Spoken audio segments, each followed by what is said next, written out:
Hello everyone, very good afternoon to all of you.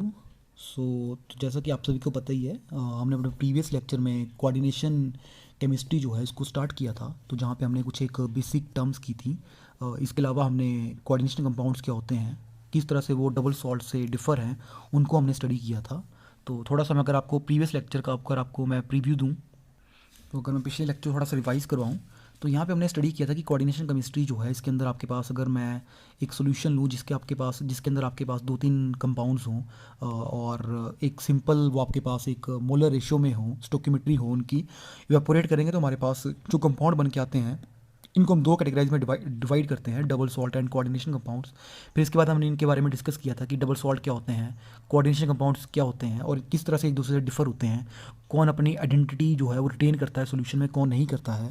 फिर इसके बाद हमने लास्ट में आपके पास कुछ एक टर्म्स के ऊपर गए थे हम, जहाँ पे हमने लीगेंड और मेटल कटायन के बीच में इंटरेक्शन स्टडी की थी कि कोऑर्डिनेट कोवलेंट बॉन्ड बनता है हमारे पास यहाँ पे, और ये जो है आपका बेसिक हार्ट है पूरी कोऑर्डिनेशन केमिस्ट्री का। फिर इसके बाद हमने कम्प्लेक्स साइन स्टडी किया था कि कम्प्लेक्स साइन जो है आपके पास वो क्या होते हैं। तो यहाँ पे हमने स्टडी किया था कि लास्ट में कि आपके पास चार्ज्ड भी हो सकते हैं और ये न्यूट्रल भी हो सकते हैं। तो आज जो हम करने जाएंगे दैट विल बी अवर जो नेक्स्ट हमारे पास जो टर्म्स हैं इनके अलावा। तो हमारी जो आज फोर्थ टर्म रहेगी, अब जो हमारी नेक्स्ट टर्म है that is our coordination number. ठीक है, तो अगर आपने ट्रांजिशन मेटल कंपाउंड्स वाले चैप्टर अगर आपने लेक्चर्स ध्यान से सुने हो, तो आपने देखा होगा मैंने वहाँ पे कई बार मैंने कोऑर्डिनेशन नंबर जो है इसको टर्म जो है ये यूज़ की थी। समटाइम्स मैंने कहा था कोऑर्डिनेशन नंबर 4 है, 5 है, 6 है। तो ये वो चीज़ है आपके पास। तो अब आज हम सीखेंगे कि एक्चुअली में कोऑर्डिनेशन नंबर होता क्या है। ठीक है, तो कोऑर्डिनेशन नंबर जो है हमारे पास दिस इज सिंपली जो हमारे पास लीगेंड्स जो हैं वो अटैच होंगे किसी सेंट्रल मेटल एटम के साथ। ठीक है, this is total number of ligands. ठीक है, जो टोटल नंबर हमारे पास लीगेंड्स के होंगे, टोटल नंबर ऑफ लीगेंड्स, ठीक है, जो कि हमारे पास अटैच्ड होंगे। ठीक है, विच आर अटैच्ड टू, किसके साथ अटैच होंगे ये, टू दी सेंट्रल आयन। जो हमारा सेंट्रल आयन है, ठीक है, इसके साथ जो हमारे लिगेंड्स अटैच्ड होंगे, जितने भी होंगे अटैच सारे के सारे सेंट्रल आयन के साथ, उसको हम उसका कोऑर्डिनेशन नंबर बोलते हैं ऑफ दैट आयन। ठीक है, तो ये चीज़ ध्यान में रखनी है कि टोटल कितने लिगेंड्स अटैच हैं किसी सेंट्रल आयन के साथ, वो उसका क्या होगा, उस आयन का वो कोऑर्डिनेशन नंबर रहेगा। जैसे एग्जांपल के तौर पे, ठीक है, फॉर एग्जांपल हमने कोऑर्डिनेशन कम्प्लेक्स लिखा था दैट इज़ अवर निकल अमाइन। ठीक है, निकल हेक्सामाइन 2। तो यहाँ पे हमारा सेंट्रल लाइन कौन सा है, निकल है। ठीक है, सेंट्रल आइटम हमारा निकल है।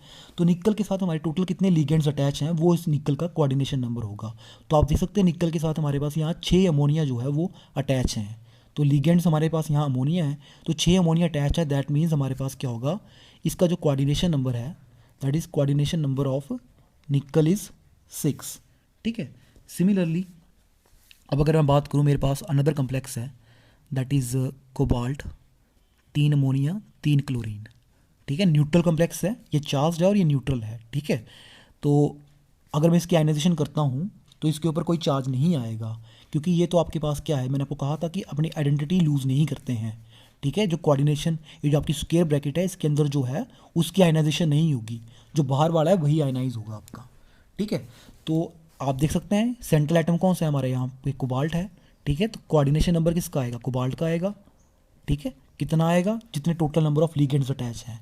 तो लीगेंड कौन से हुए, यहाँ पे अमोनिया भी लीगेंड है, क्लोरीन भी आपका लीगेंड है। ठीक है, 3 अमोनिया है 3 क्लोरीन है, तो कोऑर्डिनेशन नंबर क्या हो गया, 6 हो गया। सिमिलरली इस तरह से अगर 4 लीगेंड, टोटल 4 लीगेंड लगे होते हैं, जैसे हमारे पास था कॉपर सल्फेट वाला एग्जाम्पल आपके पास, दिस इज़ टेट्रामाइन। ठीक है, कॉपर। ठीक है, मैं चार्ज कम्प्लेक्स ही लिखता हूँ, सल्फेट तो आपके पास बाहर है कोऑर्डिनेशन स्फीयर के। तो आप देख सकते हैं यहाँ पे सिर्फ 4 अमोनिया है, तो दैट मीन्स कोऑर्डिनेशन नंबर हमारे पास कॉपर का क्या आएगा, दिस इज़ 4। तो इसको हम कोऑर्डिनेशन नंबर बोलते हैं। अब नेक्स्ट जो टर्म है हमारे पास, this is our coordination sphere. ठीक है, नेक्स्ट जो टर्म है हमारे पास, this is our coordination sphere.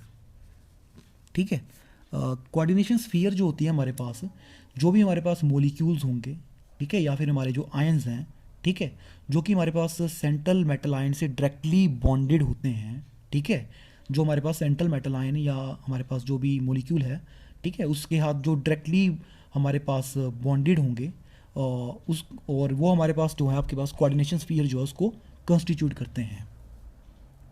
या फिर मैं अगर सिंपल से वर्ड्स में कहूँ कि जो हमारा सेंट्रल आयन होगा, ठीक है, जो हमारा सेंट्रल आयन है टुगेदर विद, ठीक है, the central ion together with जो भी हमारे मोलिक्यूल्स होंगे या फिर हमारे जो भी आयंस हों, ठीक है, कोऑर्डिनेटेड टू इट, जो भी हमारे मोलिक्यूल्स या आयंस हैं कोऑर्डिनेटेड, ठीक है, जो भी हमारे मोलिक्यूल्स और आयंस हैं coordinated to the central ion, ठीक है, is termed as, what is termed as our, it constitute,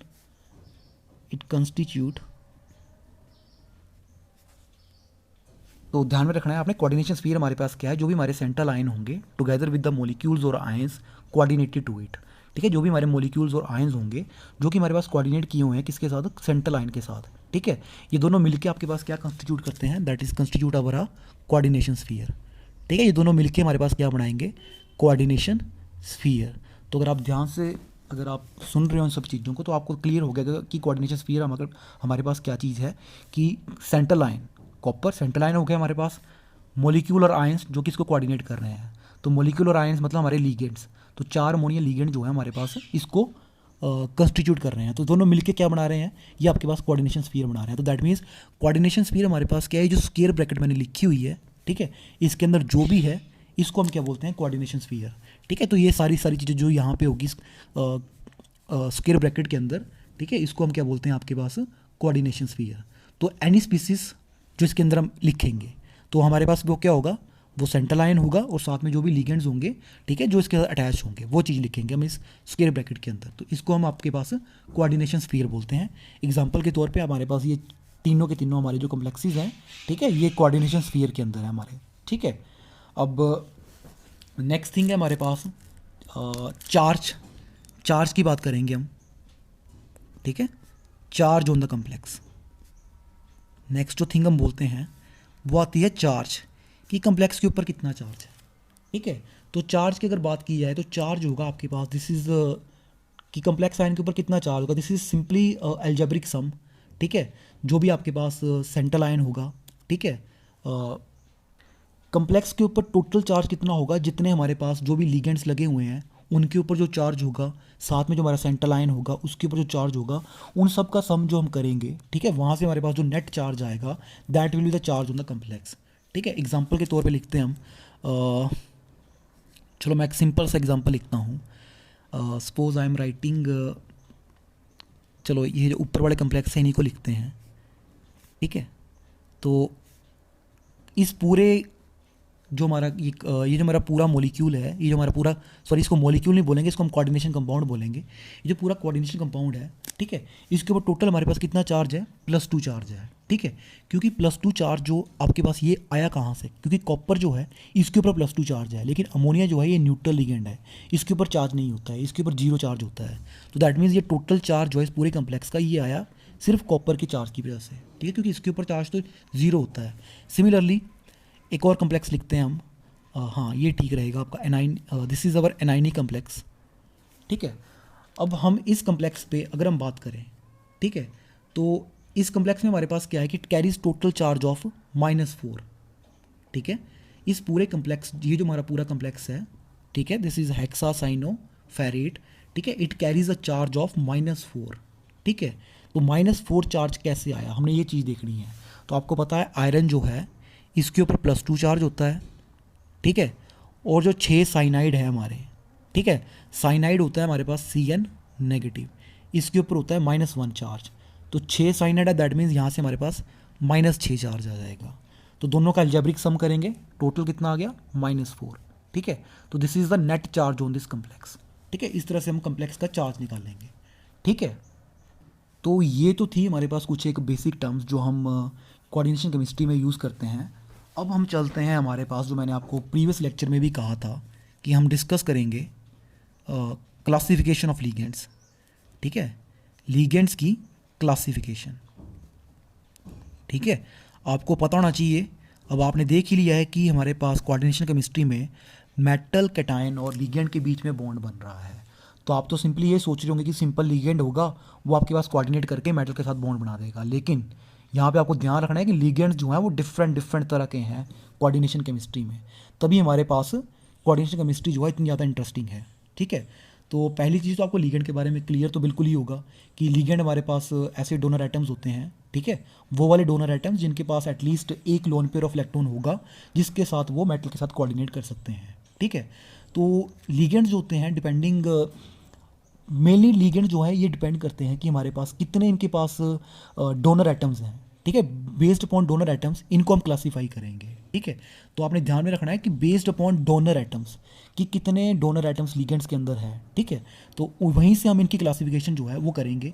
तो पहले जो हमारे लिगेंड्स होते हैं दैट इज़ अवर सिंपली जिनको हम बोलते हैं मोनोडेंटेट।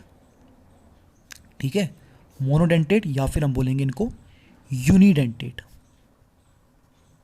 ठीक है, मोनोडेंटेड या फिर हमारे यूनिडेंटेड लिगेंड। ठीक है, तो ऐसे लिगेंड्स, ठीक है, जहाँ पे हमारे पास सिर्फ और सिर्फ मोनो ही बता रहा है आपके पास। तो जैसे मैंने आपको कहा कि मोनोडेंटेड लिगेंड का काम क्या है कि इलेक्ट्रॉन पेयर देना, एक एटम दे रहा है, एक से ज़्यादा दे रहे हैं, कितने एटम दे रहे हैं, वहीं से हम इनको क्लासीफाई करेंगे। तो मोनो का मतलब क्या है कि सिर्फ एक, यूनि मतलब ही एक। तो दैट मीन्स हमारे पास यूनिडेंटेड और मोनोडेंटेड लिगेंड कौन से लिगेंड हुए? Ligands which can donate only one pair of electron. ठीक है, ऐसे ligand which can donate only one pair of electron. ठीक है, वो सिर्फ और सिर्फ एक ही इलेक्ट्रॉन पेयर जो है वो डोनेट कर सकते हैं। तो इसका मतलब क्या हुआ? एक ही इलेक्ट्रॉन पेयर डोनेट कर सकते हैं, इसका मतलब क्या हुआ? सिर्फ और सिर्फ उनका एक एटम है, ठीक है, उनके अंदर एक ही ऐसा एटम है जो अपना इलेक्ट्रॉन पेयर जो है वो डोनेट करेगा। That means they can coordinate to metal. ठीक है, they can coordinate to metal. ठीक है, this is very important, they can coordinate to metal through one atom, through only one atom. तो ये आपके पास बहुत इंपॉर्टेंट थिंग है जो आपको ध्यान में रखनी है। मोनोडेंटेड लिगेंड ऐसे लिगेंड है जो सिर्फ और सिर्फ एक पेयर ऑफ इलेक्ट्रॉन ही दे सकते हैं, लेकिन वो देगा कौन? वो सिर्फ और सिर्फ एक ही एटम देगा। दो एटम तो एक इलेक्ट्रॉन पेयर नहीं दे सकते हैं। ठीक है, तो एक पेयर ऑफ इलेक्ट्रॉन तो एक ही एटम देगा। तो एग्जाम्पल की अगर हम बात करते हैं, ठीक है, आप सभी को पता ही है अमोनिया। ठीक है, अमोनिया में सिर्फ और सिर्फ नाइट्रोजन के ऊपर लॉन पेयर ऑफ इलेक्ट्रॉन है, हाइड्रोजन के ऊपर लॉन पेयर ऑफ इलेक्ट्रॉन नहीं है। दैट मीन्स जब भी बॉन्ड बनेगा हमारे पास मेटल के साथ तो नाइट्रोजन जो है it will form the bond. ठीक है, ये अपना लॉन पेयर जो है ये देगा मेटल को। ठीक है, तो बॉन्ड नाइट्रोजन से बनेगा, हाइड्रोजन बॉन्ड नहीं बनाएगा। ठीक है, सिमिलरली हमारा वाटर है, वाटर में हमारे पास दो लॉन पेयर ऑफ इलेक्ट्रॉन होते हैं लेकिन एट अ टाइम एक ही हम कोऑर्डिनेट करते हैं। ठीक है, तो वाटर में हमारे पास क्या होगा? बॉन्ड जो है वो ऑक्सीजन बनाएगा, नॉट हाइड्रोजन। तो ये चीज़ ध्यान में रखनी है आपने। Similarly halide ion, chloride ion हमारा, ठीक है, तो क्लोराइड आयन जो है इसके पास भी लॉन पेयर ऑफ इलेक्ट्रॉन है, यहाँ से अपना एक लॉन पेयर दे सकता है हमारे पास मेटल को। ठीक है, और कोऑर्डिनेट कर सकता है। तो ये सारे के सारे आपके पास जो है वो आपके पास मोनोडेंटेड लिगेंड है, मतलब एक ही एटम है, दो एटम नहीं कर रहे हैं। सिमिलरली साइनाइड, ठीक है, हमारे पास कार्बन जो है यहाँ पे इसके पास एक लोन पेयर है, ये कोऑर्डिनेट करेगा मेटल को। ठीक है, आल्दो नाइट्रोजन जो है इसके पास भी लोन पेयर, ये भी कोऑर्डिनेट कर सकता है, लेकिन हम बात कर रहे हैं मोनोडेंटेड, मतलब अभी सिर्फ और सिर्फ एक एटम ही कर रहा है। तो कार्बन साइनाइड जो है आल्दो इसके पास दोनों एटम जो है वो कोऑर्डिनेट कर सकते हैं, तो ये आपके पास केस आता है एम्बीडेंटेट का। ठीक है, जिसको हम लेटर ऑन डिस्कस करेंगे। तो इसके अलावा हमारे पास हाइड्रोक्साइड आयन है, OH नेगेटिव। ठीक है, यहाँ पे भी हमारे पास ऑक्सीजन है। ठीक है, इट कैन कोऑर्डिनेट, हाइड्रोजन नहीं करेगा, सिर्फ ऑक्सीजन ही करेगा। सिमिलरली अदर लिगेंड की अगर बात करूँ तो मैं नाइट्राइट है, कार्बन मोनोऑक्साइड है, इस तरह से बहुत सारे लिगेंड है। ठीक है, जो आपके पास कोऑर्डिनेट करेंगे मेटल्स के साथ। तो आपने ध्यान में रखना है कि ये कोऑर्डिनेट करेंगे थ्रू ओनली वन एटम। अब नेक्स्ट थिंग जो नेक्स्ट थिंग है इनके अंदर, मोनोडेंटेट के बाद डेफिनेटली हमारे पास बाइडेंटेट। ठीक है, नेक्स्ट जो है हमारे they are our bidentate ligand. ठीक है, बाइडेंटेड लिगेंड्स, बाइडेंटेड लिगेंड्स हमारे पास वो वाले लिगेंड्स होंगे जिनके पास लिगेंड्स, ठीक है, जिनके पास क्या होगा? दो डोनर एटम्स होंगे। Ligands which have two donor atoms. ठीक है, ऐसे लिगेंड जिनके पास दो डोनर एटम्स हों। दैट मीन्स अब यहाँ पे देखो दो डोनर एटम्स हैं, तो therefore they have a tendency to attach to the central ion through these two donor atoms. ठीक है। तो लिगेंड जिनके पास दो डोनर एटम उनको हम बाइडेंटेड लिगेंड बोल देंगे, और इनकी टेंडेंसी है एंड देयर फोर, ठीक है, they have a tendency, therefore they have a tendency, ठीक है, उनकी टेंडेंसी है to attach to the central atom, ठीक है, टू सेंट्रल एटम नहीं बोलेंगे, आयन है हमारे पास, ये मेटल आयन है, ठीक है, attach to the central ion इन दोनों के थ्रू, ठीक है, थ्रू टू डोनर एटम्स, ठीक है, through two donor atoms, they are called as bidentate ligands, ठीक है। एग्जांपल देखते हैं हम इनके। एग्जांपल पे हमारे पास है पहला आपका ऑक्सालेट आयन, ठीक है, फर्स्ट एग्जांपल है हमारा ऑक्सालेट आयन, ठीक है, ऑक्सालेट आयन, ठीक है, ऑक्सालिक एसिड से बनाते हैं हम। तो ऑक्सालेट आयन होता है हमारे पास, this is C double bond O, O negative, C double bond O negative, ठीक है, this is our oxalate ion, ठीक है। तो यहाँ पे दो डोनर एटम कौन से हुए, दीज टू ऑक्सीजन, ठीक है, ये भी डोनेट कर सकता है, ये भी डोनेट कर सकता है, ठीक है। तो ये दोनों के दोनों जो है वो मेटल के साथ यहाँ पे अटैच हो सकते हैं, ठीक है। तो दिस इज बाइडेंटेड। इसके अलावा हमारे पास जो नेक्स्ट है that is our very important in the field of coordination chemistry, that is our ethylene diamine, ठीक है, this is our ethylene diamine, ठीक है, इसको हम EN से भी एब्रीवेट करते हैं, ठीक है। तो इथिलीन डाइअमाइन जो होता है हमारा, this is our CH2, this is CH2, ठीक है, साथ में आपका NH2, ठीक है। तो यहाँ पे हमारा डोनर एटम है नाइट्रोजन, ठीक है। तो ये नाइट्रोजन जो है ये आपके पास कोऑर्डिनेट कर सकते हैं सेंट्रल मेटल के साथ, ठीक है। So this is our ethylene diamine. इसके बाद हमारे पास तो डोनर एटम यहाँ पे नाइट्रोजन है, यहाँ पे डोनर एटम हमारे ऑक्सीजन है। इसके अलावा हमारा जो नेक्स्ट है दैट इज़ अवर जो नेक्स्ट है हमारा that is our glycinate ion, ठीक है। कुछ एक एग्जांपल करवाऊंगा मैं आपको, that is our glycinate ion. तो ग्लिसिनेट आयन जो होता है हमारे पास, this is our CH2, then we have CH2, this is CH2 and this is our COO negative.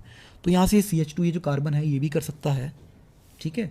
यहाँ से हमारे पास, so this is not CH, this is NH2, ठीक है, ये NH2 है आपका, दिस इज़ नॉट CH2, ठीक है, दिस इज़ अवर NH2, ठीक है। तो ये ध्यान रखना, this is NH2 and this is CO negative. तो यहाँ से ऑक्सीजन है और यहाँ से हमारे पास नाइट्रोजन है, ठीक है, oxygen and nitrogen they can coordinate, ठीक है। तो this is our another example glycinate ions, ठीक है। अब हमारे पास जो नेक्स्ट थर्ड कैटेगरी आती है, इसके अंदर जो थर्ड है हमारी दैट इज़ अवर, जैसे मोनो हो गया, बाई हो गया, नेक्स्ट हमारे पास ट्राइडेंटेट होंगे, ठीक है। Next is our ट्राइडेंटेड ligand. तो अगेन वही चीज़ आएगी, ट्राइडेंटेड, हम क्योंकि हम मेनली लिगेंड्स को क्लासीफाई कर रहे हैं डिपेंडिंग अपॉन कितने डोनर आइटम्स हैं। तो जब एक है तो मोनो है, दो है तो बाई है, ट्राई में हमारे पास कितने डोनर आइटम हो जाएंगे, 3 हो जाएंगे, ठीक है। तो एग्जांपल है इसका, इसका जो एग्जांपल है दैट इज़ हमारा डाईथाइलिन ट्राइएमाइन, ठीक है। इसका एग्जांपल जो है डाईथाइलिन ट्राइएमाइन, ठीक है। तो ये ध्यान रखना, आपने इनको हम शॉर्ट फॉर्म में लिखते हैं डाईइन, ठीक है। तो ये शॉर्ट फॉर्म्स भी आपको ध्यान में रखनी है। डाईइन का मतलब क्या हुआ, दिस इज डाईथाइलिन ट्राइएमाइन, ठीक है। तो इसमें हमारे पास 3 डोनर आइटम्स होंगे। तो डाईथाइलिन ट्राइएमाइन का हमारे पास एग्जाम्पल, ये जो एग्जाम्पल है, तो डाईथाइलिन CH2, ठीक है। डाईथाइलिन मतलब 2 हमारे पास इथिलीन ग्रुप होंगे, 3 हमारे पास अमाइन ग्रुप होंगे। तो दिस इज NH2, ठीक है, 3 आएंगे ये NH2 हमारे, ठीक है। तो दूसरा हमारे पास यहाँ पे आ गया NH, अब इथिलीन 2 हैं, CH2, यहाँ पे आ गया हमारा NH2, ठीक है। तो ये हुआ हमारा डाईथाइलिन 3 अमाइन ट्राइएमाइन, ठीक है। तो 3 डोनर एटम है, दीज 3, तीनों के तीनों हमारे नाइट्रोजन एटम ही डोनर एटम्स हैं, ठीक है। तो ये चीज़ें आपने कुछ एक हैं जो आपको ध्यान में रखनी है, ठीक है। इसके अलावा हमारे पास अब जो नेक्स्ट एग्जांपल है दैट इज़ ट्राइडेंटेट का, और भी example that is our pyridine का भी है, टेरपिरिडीन, ठीक है। तो मैं नेक्स्ट जो हमारे हैं उसकी ओर जा रहा हूँ, दैट इज़ अवर टेट्राडेंटेट, ठीक है, that is our tetradentate, dentate. तो टेट्राडेंटेट लिगेंड में हमारे पास क्या होगा, 4 लिगेंड्स होंगे, ठीक है, 4 सॉरी यहाँ पे 4 डोनर आइटम्स होंगे, नॉट लिगेंड्स, 4 जो है हमारे डोनर आइटम्स होंगे। तो इसका एग्जांपल है हमारे पास ट्राइथिलीन, ठीक है, this is triethylene tetramine, this is triethylene tetraamine, this is triethylene tetraamine, ठीक है। इसको लिखते हैं हम, इसकी जो एब्रीविएशन ट्राइन, ठीक है। तो ये चीज़ भी अपने ध्यान में रखनी है, इसका जो सिंबल है वो ट्राइन है, ठीक है। तो ट्राइथिलीन टेट्रामाइन, दैट मीन्स यहाँ पे 4 नाइट्रोजन होंगे, 3 हमारे पास इथिलीन ग्रुप हैं, ठीक है। तो इसका जो एग्जांपल है वो है मेरे पास CH2, ठीक है। फिर आ गया मेरे पास यहाँ पे NH2, यहाँ पे आएगा मेरे पास NH आएगा, यहाँ से मेरा CH2 आ जाएगा एक, इसके बाद आएगा मेरे पास यहाँ पे एक आपका NH ही आएगा, NH2 नहीं होगा, और यहाँ से मेरा अनदर CH2 क्योंकि 3 लिखने हमने, तो यहाँ पे मेरा NH2 आएगा, ठीक है। तो ये मेरा एग्जांपल। तो यहाँ पे आपके ये 4 donor items, these are 4 donor items, this is triethylene tetramine, ठीक है। इसी तरह से मेरा पेंटाडेंटेट होता है, हेक्साडेंटेट भी होता है, ठीक है। दैट इज़ जो मैं नेक्स्ट लिखने जा रहा हूँ, हेक्साडेंटेट लिख रहा हूँ मैं, ठीक है। हेक्साडेंटेट मतलब हमारे पास डोनर आइटम टोटल कितने होंगे, 6 होंगे, और इसको हम ऑलरेडी स्टडी कर ही चुके हैं सारे के सारे, ठीक है। ये हमने क्लास में किया हुआ है, दिस इज़ अवर EDTA, ठीक है, ethylene diamine tetra acetic acid या टेट्रा एसीटेट आयन भी बोलते हैं इसको, ethylene diamine tetra acetate ion, ठीक है। तो इसमें हमारे पास 6 डोनर आइटम्स होते हैं, 4 हमारे ऑक्सीजन होते हैं, 2 हमारे नाइट्रोजन होते हैं, ठीक है। तो ये कुछ एक एग्जांपल्स हैं हमारे पास, डिपेंडिंग अपॉन दी कितने डोनर आइटम्स हैं हमारे पास, डेंटिसिटी ऑफ दी लिगेंड्स हमारे पास, हम इनको क्लासीफाई करते हैं। तो फिलहाल के लिए आपने ध्यान में क्या रखना है, हमारे पास मोनोडेंटेट होते हैं, बाईडेंटेट होते हैं, और जब भी हमारे पास 2 से ज़्यादा हमारे पास डोनर आइटम्स होता है, दैट मीन्स 3 या 3 से ज़्यादा जो भी होते हैं, इन सभी को हम कॉम्बिनेशन में हम बोल देते हैं पॉलीडेंटेट, ठीक है। They are called as your polydentate ligands. तो पॉलीडेंटेट लिगेंड्स हमारे पास क्या होंगे, ऐसे लिगेंड्स जहाँ पे हमारे पास मोर देन 2 डोनर आइटम्स हों, ठीक है, उनको हम क्या बोल देंगे, पॉलीडेंटेट। तो बस ये चीज़ें हैं कुछ एक जो आपको ध्यान रखनी है। पॉलीडेंटेट लिगेंड हमारे ऐसे लिगेंड्स हैं जहाँ पे हमारे पास मोर देन 2 डोनर आइटम्स होंगे, ठीक है। तो उनके कम्प्लेक्सेस जो है हमारे पास बनेंगे, इन हमारे ये जो हमारे लिगेंड्स हैं इनके कम्प्लेक्सेस बनेंगे विद द मेटल आइटम्स। अब हमारे पास नेक्स्ट जो थिंग है इसके अंदर, that is our chelate ligands, ठीक है। नेक्स्ट जो थिंग हम यहाँ पे स्टडी करेंगे that is our chelate ligands, ठीक है। एंड साथ में हमारे पास कीलेट्स फॉर्मेशन, ठीक है, कीलेट लिगेंड एंड कीलेट्स, और ये जो प्रोसेस होती है इसको हम कीलेशन बोलते हैं, ठीक है। तो कीलेट लिगेंड हमारे पास क्या होते हैं कि जब भी हमारे पास, आपने ध्यान रखना, जब भी हमारे पास बाइडेंटेट, ठीक है, बाइडेंटेट मतलब क्या, जो हमारे पास लिगेंड है जहाँ पे 2 डोनर आइटम्स हैं, वेन एवर बाइडेंटेट लिगेंड्स या फिर हमारे पॉलीडेंटेट लिगेंड, पॉलीडेंटेट कौन से होते हैं, जहाँ पे हमारे पास मोर देन 2 डोनर आइटम्स होते हैं। तो दैट मीन्स हमारे पास bidentate as well as polydentate ligand जब भी अटैच करते हैं हमारे पास थ्रू 2 और मोर डोनर आइटम्स, ठीक है, किसके साथ अटैच करेंगे, to the same central ion, ठीक है। सेंट्रल जो हमारा एटम होगा, जो हमारा सेंट्रल मेटल एटम होगा वो सेम ही रहेगा, ठीक है। तो जब भी वो आपस में कंबाइन करते हैं दे forms a ring type structure, ठीक है। वो जो स्ट्रक्चर बन के आएंगे वो रिंग स्ट्रक्चर बन के आएंगे, और उस टाइम पे हम इन लिगेंड्स को क्या बोल देते हैं, हम इन लिगेंड को बोलते हैं कीलेट लिगेंड्स, ठीक है। सो वेन एवर, ठीक है, वेन अ बाइडेंटेट और पॉलीडेंटेट, ठीक है, वेन अ बाइडेंटेट और पॉलीडेंटेट लिगेंड, ठीक है, इनके अंदर है क्या, is attached, when ever a polydentate और बाइडेंटेट लिगेंड इज अटैच्ड, ठीक है, बाई 2 या 2 से ज़्यादा, 2 और मोर डोनर एटम्स, ठीक है, 2 और मोर डोनर एटम्स किसके साथ करेगा, टू दी सेम, ठीक है, central ion, the same central metal atom बोल दो या फिर आपका आयन, ठीक है। तो द सेम सेंट्रल मेटल एटम और आयन क्या बनाएगा यहाँ से आपके पास, forming a, no this is important, forming a ring structure, ठीक है, ये चीज़ ध्यान रखनी है, the forming a ring structure, this is very very important. ठीक है, कि जब भी बाइडेंटेड और पॉलीडेंटेड लिगेंड जो है आपके पास अटैच कर रहा है मेटल आइटम्स के साथ, it forms a ring structure. तो हम लिगेंड को क्या बोलते हैं, this ligand is called as this is called as our chelating ligand, this is called as chelating ligand.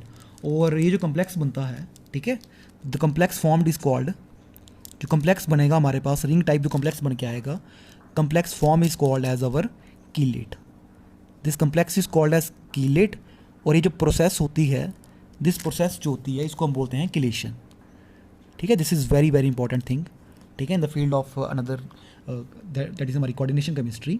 तो दस वेन एवर किलेटिंग लिगेंड जो होते हैं हमारे पास, तो पहली चीज़ तो आपको क्लियर होगी कि किलेटिंग लिगेंड या तो बाइडेंटेड होंगे या हमारे पास पॉलीडेंटेड होंगे, that means these ligands are always multidentate ligands. ठीक है, तो ये हमारे पास सेंट्रल मेटल एटम के साथ कंबाइन करेंगे और रिंग टाइप स्ट्रक्चर्स बनेंगे। ठीक है, तो ये जो रिंग टाइप स्ट्रक्चर्स बनते हैं हमारे पास यूजुअली ये ज़्यादा स्टेबल होते हैं compare to that of monodentate ligand. ठीक है, अगर मैं मोनोडेंटेड लिगेंड के साथ कंबाइन करता हूँ मेटल एटम को, ठीक है, तो उनके जो कम्प्लेक्सेस बनेंगे वो कम स्टेबल होंगे compare to that of these chelating ligand complexes, क्योंकि रिंग टाइप स्ट्रक्चर्स बन रहे हैं। एग्जाम्पल लेके चलते हैं। ठीक है, मान लो कि मेरे पास कॉपर है, copper is forming a copper is forming a complex with the chelating ligand ethylene diamine. तो इथिलीन डाइअमाइन है हमारे पास दिस थिंग, ठीक है, दिस इज NH2। ठीक है, ये है हमारा इथिलीन डाइअमाइन। ठीक है, इसके साथ कंबाइन कर रहा है, दिस इज CH2। ठीक है, इसके साथ मेरा कंबाइन कर रहा है आपका यहाँ पे कॉपर। ठीक है, तो यहाँ से हमारे पास क्या बनेगा, चलो मैं पूरा लिख देता हूँ, this is CH2, this is NH2। ठीक है, कॉपर के साथ कंबाइन करेगा नाइट्रोजन, दिस इज कॉपर। ठीक है, तो हमारे पास यहाँ पे क्या होता है कि दो जो आपके इथिलीन डाइअमाइन मॉलिक्यूल होंगे वो अटैच करेंगे कॉपर के साथ, ताकि इसका कोऑर्डिनेशन नंबर जो है 4 हो। तो this is CH2, this is NH2। So this is our chelate complex, this is called as our chelate complex. यहाँ पे नेट चार्ज है, so this is our chelate. ठीक है, तो ये जो कम्प्लेक्स है, ठीक है, this is much more stable compare to that of complex of copper with that of the monodentate ligands. तो ये चीज़ आपको ध्यान में रखनी है कि जो कीलेट कम्प्लेक्सेस होते हैं हमारे यूजुअली वो ज़्यादा स्टेबल होते हैं compare to that of complexes of metal atom with the monodentate ligands. चलो ये तो ही हमारी कीलेट्स की बात। अब लास्ट में एक छोटा सा टॉपिक है, इसको भी हम करते हैं, उसके बाद हम ख़त्म करते हैं इन सब चीज़ों को, जो भी हमारा इंट्रोडक्शन पार्ट है। That is our next thing जो हमारी है कीलेटिक लिगेंड्स के जो हमारे regarding, that is our factors affecting the stability of these chelates. ठीक है, कौन कौन से फैक्टर्स हैं, फैक्टर्स अफेक्टिंग, ठीक है, फैक्टर्स अफेक्टिंग स्टेबिलिटी ऑफ कीलेट्स। ठीक है, कौन कौन से फैक्टर्स हैं जो इन कीलेट्स की स्टेबिलिटी को अफेक्ट करते हैं। ठीक है, तो इसके अंदर जो सबसे बड़ा फैक्टर है that is our chelate effect. ये जो इफ़ेक्ट है, ठीक है, ये इटसेल्फ जो है ये अफेक्ट करता है द स्टेबिलिटी जो होती है हमारे कीलेट्स की। ठीक है, तो कीलेट इफेक्ट तो आप ईजिली समझते ही हैं कि जो हमारे पास, जैसे मैंने आपको कहा कि वेन एवर किलेटिंग लिगेंड हमारे पास सच एज, जैसे आपने देखा इथिलीन डाइअमाइन, या फिर अगर कहूँ मैं कोई और लिगेंड हमारे पास लाइक DMG या फिर हमारा EDTA। ठीक है, तो जब भी वो कम्प्लेक्स बनाते हैं विद दी मेटल कटाइंस, ठीक है, तो वो जो कम्प्लेक्स बनते हैं हमारे पास वो ज़्यादा स्टेबल होंगे कंपेयर टू दैट ऑफ किससे, मोनोडेंटेड लिगेंड से। ठीक है, अगर मैं कंपेयर करूँ मोनोडेंटेड और किलेटिंग लिगेंड्स को, ठीक है, तो इनके जो कम्प्लेक्सेस होंगे, ठीक है, they are more stable with the metal atoms compare to that of monodentate ligands. ठीक है, तो ये जो एनहांस्ड स्टेबिलिटी है, ठीक है, ये जो वेन एवर किलेटिंग लिगेंड्स जो हैं they are forming complexes with the metal, ये ज़्यादा स्टेबल हैं compare to that of monodentate complexes. ठीक है, तो ये जो एक्स्ट्रा स्टेबिलिटी है इसी को ही हम कीलेट इफेक्ट बोलते हैं। ठीक है, तो chelate effect is none other else this enhanced stability. ठीक है, ये जो एक्स्ट्रा स्टेबिलिटी है, दिस एनहांस्ड स्टेबिलिटी, ठीक है, हमारे पास ये जो एनहांस्ड स्टेबिलिटी है ऑफ द कम्प्लेक्सेस, ठीक है, this enhanced stability of the complexes containing कौन से वाले ligand, that is our chelating ligands. ठीक है, the enhanced stability of complexes containing chelating ligand, this is called as our simply that is our chelate effect, इसी को हम chelate effect बोलते हैं। ठीक है, तो अब ऐसा क्या है कीलेट इफेक्ट के अंदर कि हमारे पास इनके जो कम्प्लेक्सिटीज हैं वो ज़्यादा स्टेबल हैं, मोनोडेंटेट के हमारे पास कम स्टेबल है। तो ये जो फैक्टर्स है आपके पास, इसके जो अंदर मेन फैक्टर्स है that is our entropy factor. ठीक है, एंट्रोपी बेसिस के ऊपर हम इस चीज़ को कंपेयर करेंगे। तो एंट्रोपी आप सभी को पता है कि दिस इज सिंपली रैंडमनेस और डिसऑर्डर इन द सिस्टम। जितनी ज़्यादा रैंडमनेस होगी उतना ही हमारे पास एंट्रोपी फैक्टर आता जाएगा और हमारे पास वो स्टेबिलिटी जो है वो ज़्यादा बढ़ती जाएगी। ठीक है, तो लेट अस टेक एग्जांपल। हमारे पास मान लो निकल आयन है इन द एक्वा सोल्यूशन। ठीक है, निकल आयन डिजोल्व है एक्वा सोल्यूशन में। अब मैं क्या कर रहा हूँ, यहाँ पे 6 वाटर मॉलिक्यूल्स हैं हमारे पास निकल में। ठीक है, आपको पता ही है जब भी हम निकल को डिजोल्व करते हैं वाटर के अंदर, निकल हेक्सा एक्वा कम्प्लेक्स बनता है, that is Ni water whole twice 6 2 positive charge. ठीक है, 6 वाटर मॉलिक्यूल्स है हमारे पास। दैट मीन्स जो हमारा कोऑर्डिनेशन शेल होगा हमारे पास सारा का सारा, जो हमारा सॉल्वेंट, जो भी हमारा सॉल्वेटेड कटायन है, वहाँ पे हमारे पास निकल में हमारे पास 6 वाटर मॉलिक्यूल्स लगे होंगे। ठीक है, तो अगर मैं इसकी रिएक्शन करता हूँ विद दी अमोनिया, ठीक है, अगर मैं अमोनिया की एडिशन करता हूँ, तो अगर मैं अमोनिया की एडिशन करूँ इस एक्वा सोल्यूशन के अंदर हमारे पास, तो we are getting the same complex, मतलब हमारे पास जो कम्प्लेक्स बन के आएगा। ठीक है, इसको हम बार बार ऑलरेडी स्टडी कर ही रहे हैं। तो हम यहाँ पे एक पैरामीटर होता है आपके पास, दैट इज़ जो स्टेबिलिटी होती है कम्प्लेक्सेस की, उसको हम मेज़र करते हैं by using a stability constant, that is our beta. ठीक है, बीटा जो है this is called as a stability constant, और स्टेबिलिटी को हम मेज़र करते हैं in the forms of log beta value. ठीक है, तो लॉग बीटा जो मेरी पास वैल्यू आती है इस कम्प्लेक्स की, ठीक है, this comes out to be 8.61। ठीक है, लॉग बीटा जो है ये आपके पास स्टेबिलिटी मेज़र करेगी, जितना ज़्यादा लॉग बीटा होगा उतना ही ज़्यादा आपका कम्प्लेक्स जो है स्टेबल रहेगा। ठीक है, ये चीज़ ध्यान में रखनी है, जितना ज़्यादा लॉग बीटा होगा वो कम्प्लेक्स उतना ही ज़्यादा स्टेबल रहता है। बीटा हमारे पास स्टेबिलिटी कांस्टेंट है। ठीक है, अब मैंने क्या किया, मैंने यहाँ पे अमोनिया, आपको पता ही है मोनोडेंटेड लिगेंड है। ठीक है, 6 अमोनिया चाहिए हमारे पास। अब मैंने क्या किया, सेम एक्वा सोल्यूशन में मैंने एक किलेटिंग लिगेंड डाल दिया। तो किलेटिंग लिगेंड मान लो मैं डाल रहा हूँ इथिलीन डाइअमाइन। ठीक है, तो इथिलीन डाइअमाइन, ठीक है, जब ये कम्प्लेक्स बनेगा तो आपको पता है इथिलीन डाइअमाइन जो है हमारे पास दिस इज़ बाइडेंटेड लिगेंड। ठीक है, तो हमारे पास कोऑर्डिनेशन नंबर 6 कब आएगा, जब इसके 3 जो है आपके पास मॉलिक्यूल जो है वो निकल के साथ रिएक्ट करेंगे। सो दिस इज़ आपके पास एक्सा कोऑर्डिनेटेड कम्प्लेक्स हमारा। ठीक है, तो लॉग ऑफ बीटा वैल्यू जो है हमारे पास इस कम्प्लेक्स के लिए this comes out to be 18.28। तो अगर आप कंपेयर करो, आप देख सकते हैं मैंने आप जैसे कहा कि जितना ज़्यादा लॉग बीटा होगा उतना ही ज़्यादा वो कम्प्लेक्स स्टेबल होगा। तो अगर हम कंपेयर करें तो लॉग बीटा वैल्यू जो है वो निकल कम्प्लेक्स की with that of ethylene diamine ज़्यादा है compare to that of ammonia. तो दैट मीन्स दिस कम्प्लेक्स जो है, जो किलेटिंग कम्प्लेक्स है हमारा, वो ज़्यादा स्टेबल है compare to that of monodentate ligand complex हमारा। तो अब ऐसा किया हुआ, इसको हम कंपेयर करेंगे on the basis of entropy factor. ठीक है, तो मैं सिंपल सी लैंग्वेज में ही ज़्यादा कॉम्प्लिकेटेड वे में नहीं आपको बताऊंगा, सिंपल सा बताऊंगा मैं आपको पास। देखो, अगर आप देख सकते हैं जो हमारे पास हेक्सा एक्वा कम्प्लेक्स है, ठीक है, जब मैं हेक्सा एक्वा कम्प्लेक्स में अमोनिया डाल रहा हूँ, ठीक है, तो 6 अमोनिया लग रहे हैं मेरे पास 6 वाटर को रिप्लेस करने में। That means there is no change, कोई चेंज नहीं हो रहा है, कोई रेंडमनेस, कोई डिसऑर्डर सिस्टम के अंदर नहीं आ रहा है। ठीक है, that means there is no randomness, there is no disorder in the system. लेकिन जब मैं आपके पास इथिलीन डाइअमाइन डाल रहा हूँ, this is a bidentate ligand. ठीक है, 6 वाटर को रिप्लेस कर रहे हैं हमारे पास सिर्फ और सिर्फ 3 ethylene diamine. There is some randomness, there is some disorder. ठीक है, तो दैट मीन्स हमारे पास यहाँ पे एंट्रोपी चेंज हो रही है, मतलब हमारे पास यहाँ पे एंट्रोपी फैक्टर जो है वो इंक्रीज़ हो रहा है। ठीक है, सो ये चीज़ आपको ध्यान में रखनी है। ठीक है, जब हम कंप्लेक्सेशन कर रहे हैं अमोनिया के साथ, तो 6 अमोनिया जो है वो 6 वाटर को रिप्लेस कर रहे हैं। So there is no change in the number of independent molecule. लेकिन जब हम क्या कर रहे हैं कि आपके पास इथिलीन डाइअमाइन की एडिशन कर रहे हैं, तो केवल 3 इथिलीन डाइअमाइन के मॉलिक्यूल जो हैं वो 6 वाटर मॉलिक्यूल्स को डिस्प्लेस कर रहे हैं। ठीक है, सो दैट मीन्स रिएक्शन में हमारे पास क्या हो रहा है कि आपके पास एंट्रोपी जो है वो इंक्रीज़ हो रही है, और जब एंट्रोपी इंक्रीज़ हो रही है तो दैट मीन्स आपके पास जो हमारा किलेट इफेक्ट है वो भी आपके पास बढ़ रहा है। सो ईजिली आप इस चीज़ को एक्सप्लेन कर सकते हैं। या फिर मैं इसको अगर सिंपल लैंग्वेज में बोलूँ तो देखो, आपके पास क्या है, ये बाइडेंटेड लिगेंड है। ठीक है, इथिलीन डाइअमाइन जो है आपके पास इस तरह का लिगेंड है। ठीक है, दिस इज़ हमारा कुछ इस तरह का लिगेंड है। तो अगर मैं आपके पास, अगर मैं ऐसा कहूँ कि मान लो ये जो हमारे पास लिगेंड है, जब ये मेटल के साथ अटैच कर रहा है, ठीक है, जब मेटल के साथ अटैच होगा, तो अगर ये मेटल के साथ अटैच होता है, ये वाला किलेटिंग लिगेंड हमारे पास एक साइड से, अगर ये साइड जो है आपके पास निकल 2 के साथ अटैच हो जाए, ठीक है, अब जो हमारा मोनोडेंटेड लिगेंड है, ठीक है, वो तो सिंपल ऐसा ऐसा ही है अमोनिया, ठीक है, ये तो डायरेक्ट अटैच हो जाएगा निकल के साथ, ठीक है। इसका जो अदर पोर्शन है वो तो ऐसा ही रहेगा इसके साथ, ठीक है। अब यहाँ पे अगर आप देखो इसका जो अदर पोर्शन है ये तो आपके पास बहुत फ्री हो गया, ठीक है। अब ये भी कोशिश करना चाहेगा क्योंकि मतलब ये आपके पास ज़्यादा देर इस चीज़ से दूर रहना नहीं चाहता है, ठीक है। तो जो इसकी प्रोबेबिलिटी है कि वो इसके साथ अटैच हो जाए हमारे मेटल कटायन के साथ वो बहुत ज़्यादा बढ़ जाएगी, ठीक है।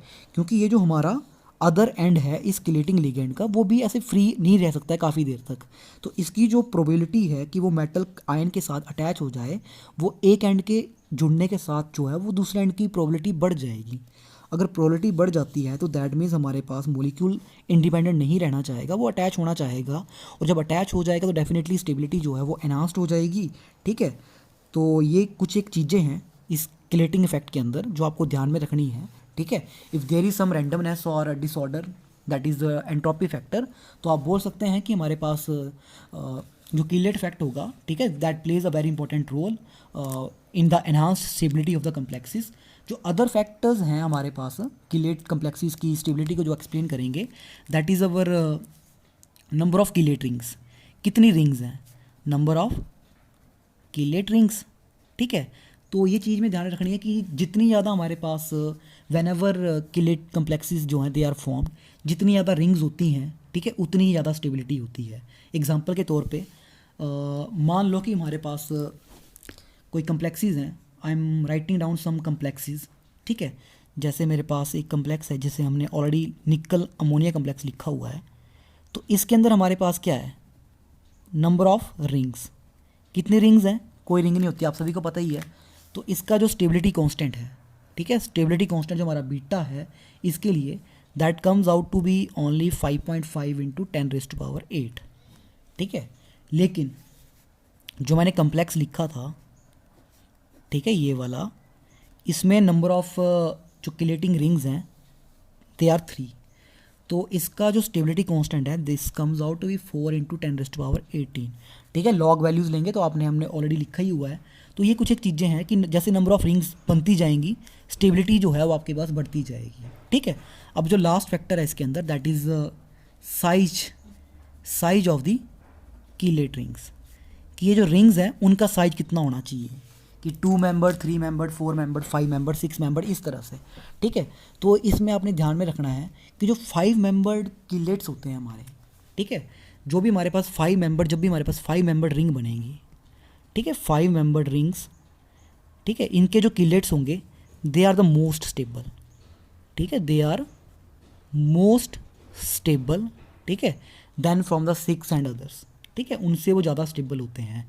लेकिन एक चीज़ आपने ध्यान में रखनी है कि अगर हमारे पास 6 मेंबर्ड, ठीक है, if we have a 6 membered chelate, ठीक है, अगर हमारे पास 6 मेंबर्ड कीलेट रिंग है, ठीक है, अगर इसके अंदर अनसैचुरेशन आ गई, ठीक है, if there is an unsaturation in the 6 membered chelate ring then it will become more stable from the 5 membered rings, ठीक है। ऑल्दो 5 मेंबर्ड रिंग जो होंगी वो ज़्यादा स्टेबल रहेंगी हमारे पास कीलेट्स के अंदर, लेकिन अगर कोई 6 मेंबर्ड आपके पास कीलेट फॉर्म हो रहा है और वहाँ पे आपके पास अनसैचुरेशन है तो वो आपके पास ज़्यादा स्टेबल हो जाएगी 5 मेंबर्ड से, ठीक है।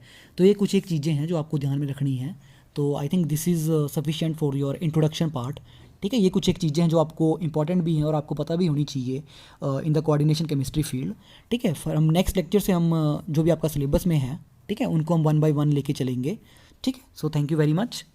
अगर आपको कोई डाउट होगा तो यू कैन ईजिली आस्क, इसके लिए हम डाउट क्लियरेंस सेक्शन जो है एक जरूर रखेंगे।